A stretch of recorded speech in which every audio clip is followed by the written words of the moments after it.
What's happening, guys? We're back. I think I have everything we need to do the air intake today.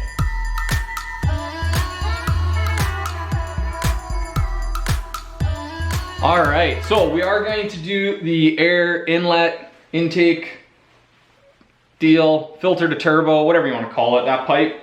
I went out this morning and picked up the proper AEM dry flow filter. This one says it's for like off-road, but should be fine. It's got the 3-inch diameter outlet on it, which will line up with our 3-inch inlet to our MAF sensor.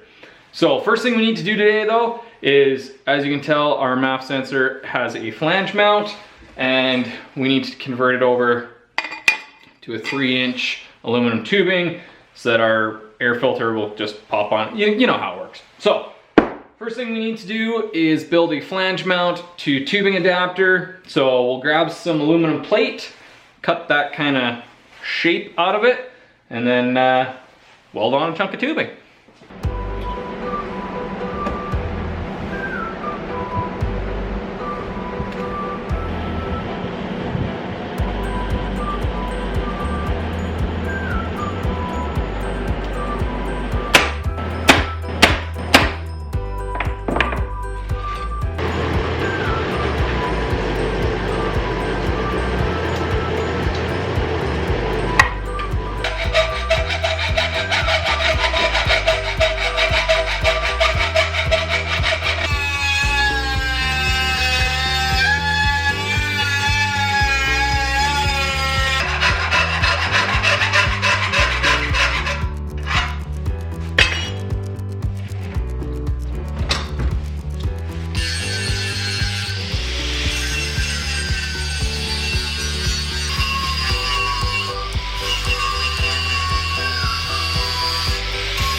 All right, I don't know if this is genius or absolute insanity, but I don't have a hole saw big enough. I don't have a 3-inch hole saw.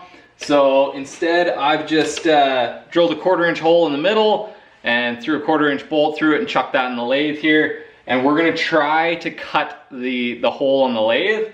Unfortunately, we're only gonna get one shot at this because once we cut through there, there's gonna be no way to chuck the outer plate anymore, because we don't have a 4-jaw chuck anywhere close to big enough.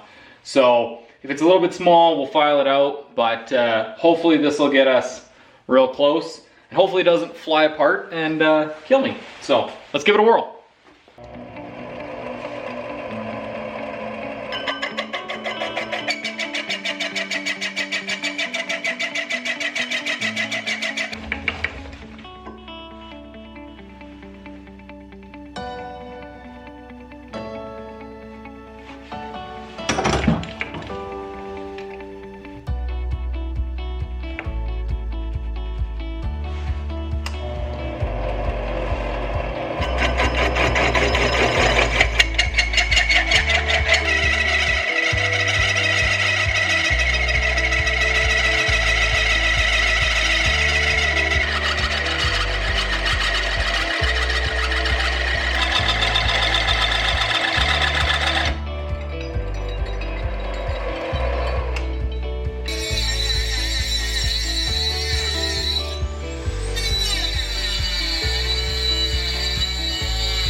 All right, there is our intake bracket thingy done.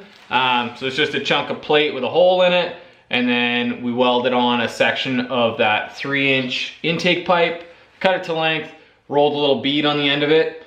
We probably didn't need the bead because this whole thing's gonna be under suction the whole time anyhow, but I got the bead roller, might as well do it. So this is all assembled, we got our MAF bolted onto it. The next step is we need to connect the outlet of the MAF to our turbo inlet down here. So looks like it should be pretty simple. Looks like a single bend of like probably 70, 80 degrees, and then a straight section in there.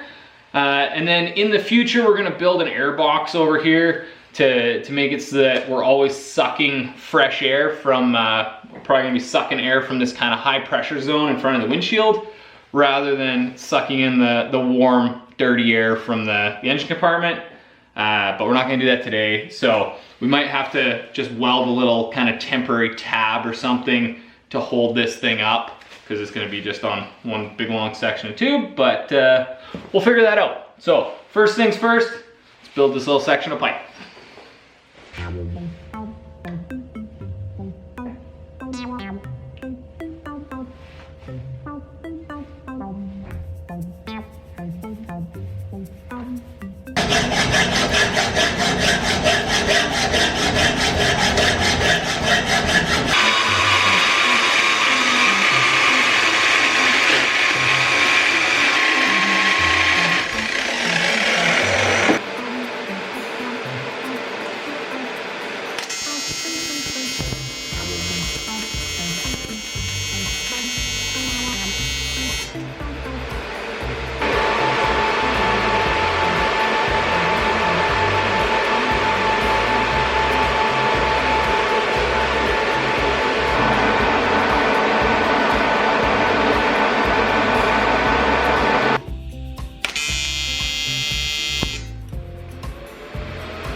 And there's our intake pipe.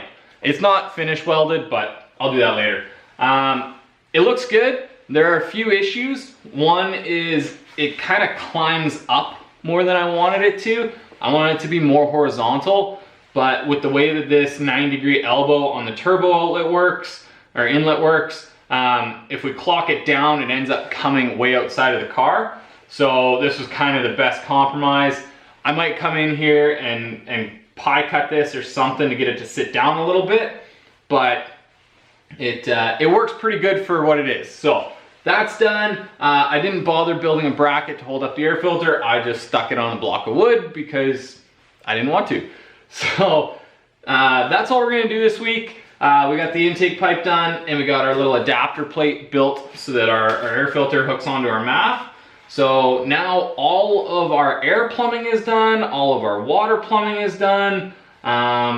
We're basically done plumbing on the engine. So next week, I think, we're gonna move on to tackling this absolute rat's nest of wiring. We have to shorten a lot of it because, I mean, this thing's built for a full-size car and we don't have a full-size car. We're also gonna be mounting the ECU in the engine bay rather than inside the car. So that means that we have to have shorter wiring runs. So I went out and picked up a package of butt connectors this week so that we can just cut the middles out of the wires and shorten them. The proper way to do this would be to repin everything to the ECU, but I couldn't find ECU pins, at least not locally. So we'll redo it 5, 10, 15, 30 years from now, or we won't. So that's the plan for next week, you guys. In the meantime, thank you so much for watching. If you haven't already, hit the like and subscribe button. Go check us out on Instagram, Left Foot First Media, and we'll see you next week. I'm out of here.